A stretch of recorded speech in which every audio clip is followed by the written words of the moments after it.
J'ai été assez ébahi de voir avec quelle désinvolture le ministre de l'Intérieur se déchargeait sur le préfet de police de ses responsabilités en mentant.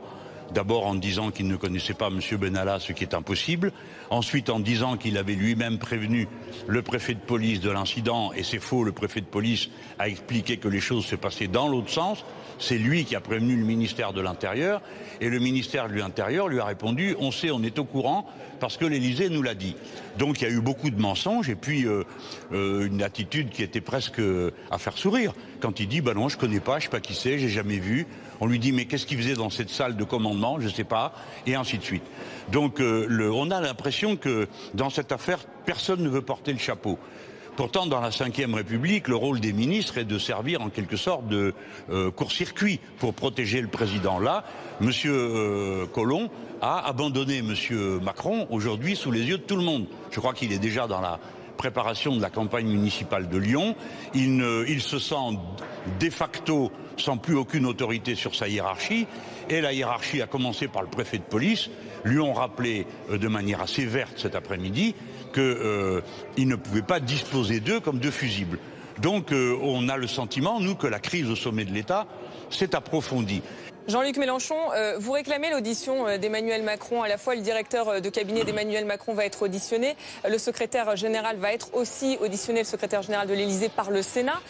Est-ce que c'est le rôle d'un président d'aller s'expliquer devant des parlementaires ?